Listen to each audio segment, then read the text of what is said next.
New South Wales Premier Gladys Berejiklian has avoided a spill motion against her after 3 Rebel MPs called off a challenge to her leadership over a controversial abortion bill. For more on this, I'm joined by Stella Todorovic, who's outside New South Wales Parliament. Stella, why have they decided against it? Well, Annalise, this entire crisis really revolves around amendments to this controversial abortion bill. Late last night, negotiations broke down between the 3 backbench MPs and Health Minister Brad Hazzard, which prompted Tanya Davies, Matthew Mason-Cox and Lou Amato to announce that they would be challenging the Premier this morning. Since then, though, Annalise, they've changed their position, releasing a statement.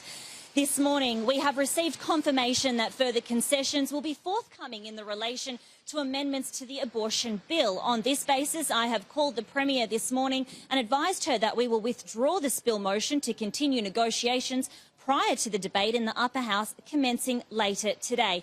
Annalise, when news broke last night of this spill motion, the trio were ridiculed by senior Liberal MPs. We saw Dominic Perrottet, the Treasurer, Matt Keane, the Energy Minister, David Elliott, the Police Minister, all stand firm with the Premier and pledge their allegiance to her. She was in crisis talks all night long, but Mark Speakman, the Attorney-General here in New South Wales, told Sky News this morning that the Premier is very well supported within her own party.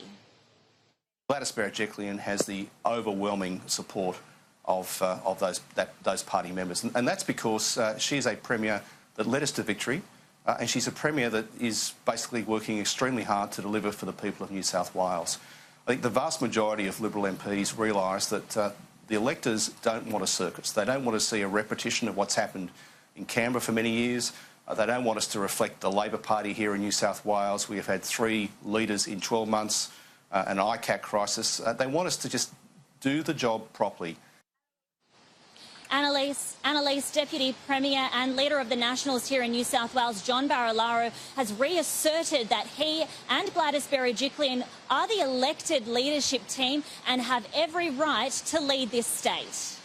I can make it absolutely clear that as the Leader of the National Party, that would put at risk the coalition agreement that we have with the Liberal Party, but that is actually with Gladys Berejiklian as the leader of the Liberal Party. So I was quick out of the blocks last night to remind my Liberal colleagues of what the decision they had in front of them this morning, and in my mind would have been a dumb decision to do anything else but support Gladys.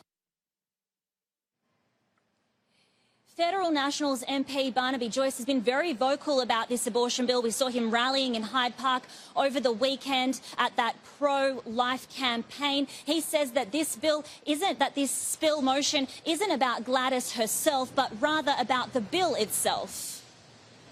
Remember, it's not so much how many people stand for the spill. You've got to look at your majority and say how many in that. And if there's more people move the spill than you have in a majority, you've got a big problem. And so my advice, yes, I've seen a number of these bills. I've seen them up close.